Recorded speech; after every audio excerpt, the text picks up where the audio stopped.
it's Lynn from Halen Vintage. Welcome back to Retro Cooking Wednesday. I really appreciate that you guys are here to join me. So today we are going to do our shortcut cube steak stew. So let's go over those ingredients. All right, everyone, this is the ingredients for our shortcut cube steak stew. So we have 2 tablespoons of flour, 1.5 teaspoons of salt, 1/4 teaspoon of pepper. This is our cube steak. I had 4 cube steaks. It ended up being like a 1.25 pounds of cube steak meat. I just wanted to go over real quick that when you look at the cube steak, you see how the lines go this way. We want to make sure that we take our knife and we're cutting on the diagonal across the grain of that. So we're cutting right across there so that this will be much more tender. So I have 3 tablespoons of butter, a sliced onion, and then I have a minced clove of garlic and a teaspoon of salt.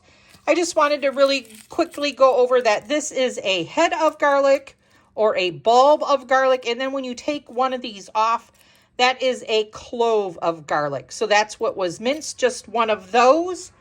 We have our 4 medium potatoes that we've cut up and cubed. We've sliced them and we have peeled them. They wanted 14-ounce can of tomatoes. We have a 14.5-ounce can. I'm sorry, they wanted a 16-ounce can. And they wanted an 8-ounce can of tomato sauce. We have a 14-ounce can. We'll use half of that.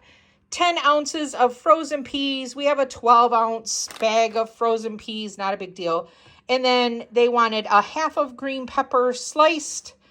I just did the whole pepper. So those are all of our ingredients. So let's get started. We have to mix our flour and our salt and pepper together.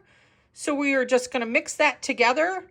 And then we are going to toss the meat with that flour, that mixture, so that we can then put it in the Dutch oven. So then I'll meet you over there. So real quick, I just wanted to go over the lines on this cube steak. You can see them that they run like this. So I'm going to cut this like on a diagonal this way. So that way I know that it's going to be much more tender because those strands are smaller. So we're just going to cut that like this, right there on a diagonal. So I did that with all the cube steak. And then some of these longer pieces, I'm just going to cut these a little bit shorter because we don't have big old pieces like that in our stew, do we? So we're just going to cut those a little bit shorter, throw them into our bowl mixture here. And then I had taken the flour, the 2 tablespoons of flour, the 1.5 teaspoons of salt, and the 1/4 teaspoon of pepper. I just mixed that up. And then we're going to toss this in with the meat. And then we just want to coat our meat with that flour mixture.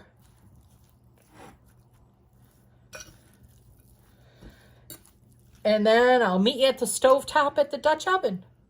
Okay, so we got our butter melted here.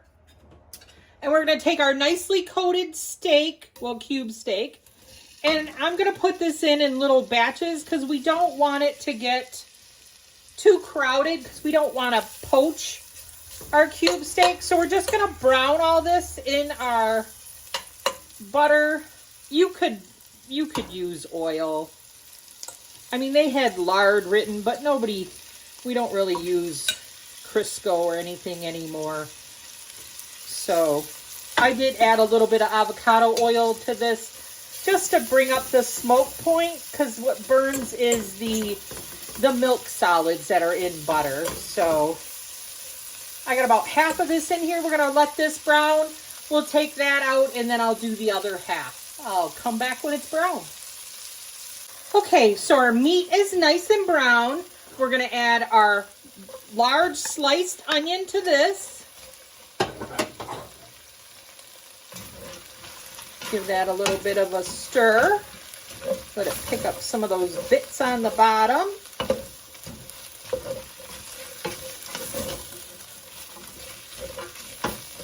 Then we're going to add our potato, those 4 potatoes that have been cubed.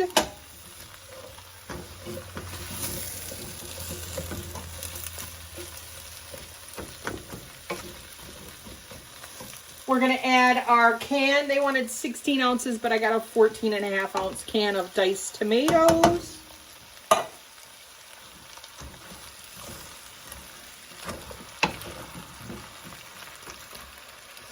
We're going to add our minced garlic in that teaspoon of salt to this.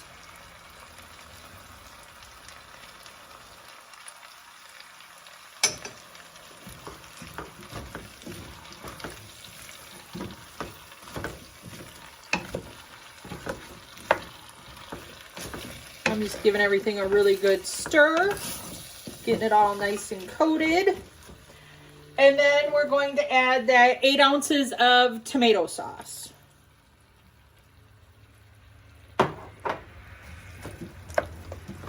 So we're going to give this a good stir.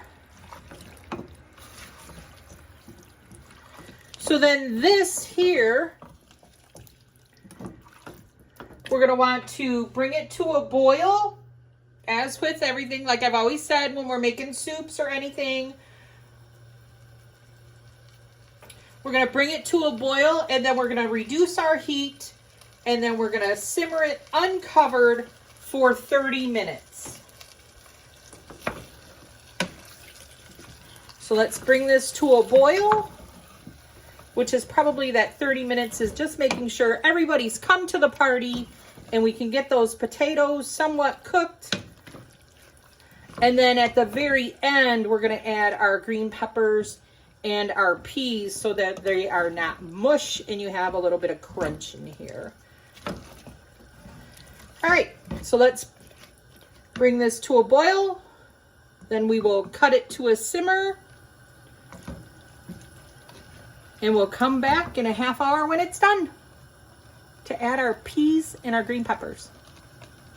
All right, everyone, so we've cooked our meat and our potatoes until those are tender. We're going to add our green pepper.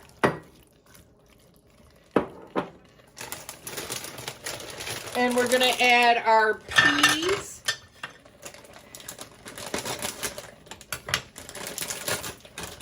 It did call for 10 ounces of peas. This is a 12-ounce bag. I'm just going to throw the whole thing in there.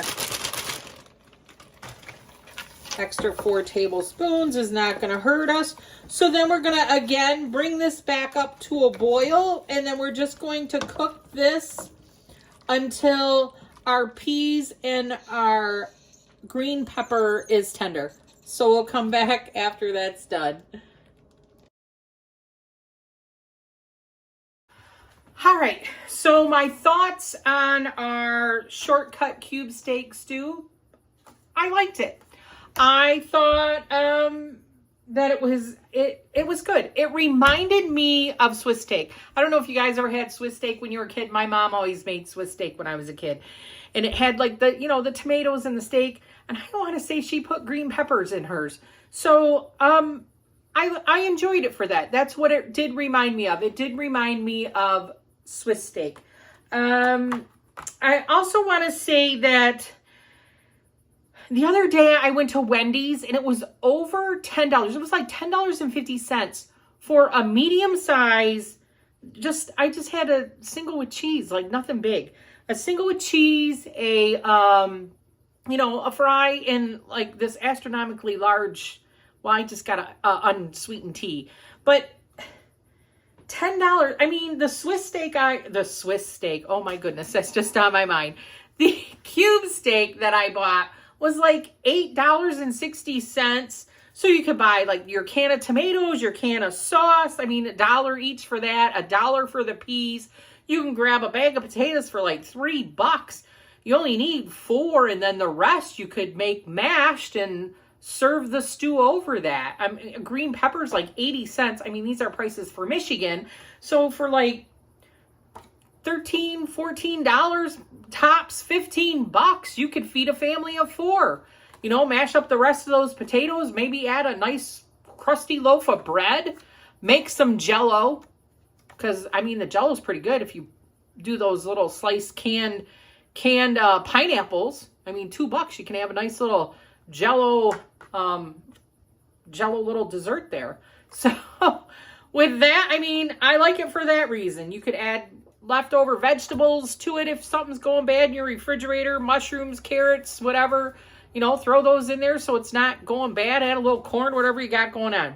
So next week is my birthday. So we're going to do something more dessert-wise. So I'm torn between, they have this mocha brownie tort. That looks pretty good with the brownies. They also have this brownie cheesecake. German chocolate treat. So there's this brownie cheesecake on there. The only problem is I don't think that they still make German chocolate brownie mix. So I don't know if that's going to be a problem, but then they put like this cheesecake layer on the top. That looks really good. Or there is, I bought this book.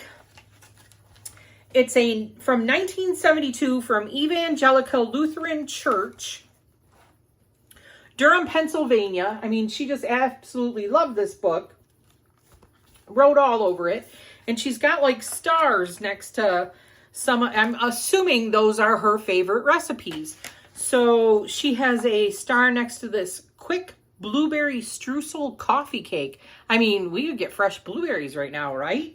So that sounds kind of good. So that's on the maybe list. Or I seen this like strawberry cake, you know, you just made like it was like a sponge cake, and then we put whipped cream and strawberries and layered it. That excuse me, that sounds kind of good too. So I don't know. You'll have to come back next week to know what we actually do make. So with that being said, this is Lynn from Hey Lynn Vintage. Thank you so much, you guys, for helping my channel grow. I really appreciate that. Thank you. I mean, just coming in and sharing. Maybe write down what you would like to see for the dessert for my birthday week. Why not? And with that being said, stay retro. Don't forget to like, comment, and subscribe. Thank you so much. Bye, everyone. Real quick, I just wanted to show you guys what a great husband I have. He like organized these drawers. They were like so horrible. Look at that. He organized. I have such a wonderful husband.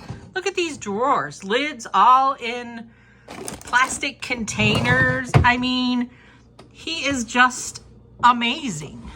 Amazing. He started to redo all the drawers in the kitchen. Oh, he even redid this down here too. Might be a little messy now. Look at that. All the Tupperware is all done. Like, that's getting a little messy, but you know how Tupperware gets. I just had to share you what a great husband I have. Bye.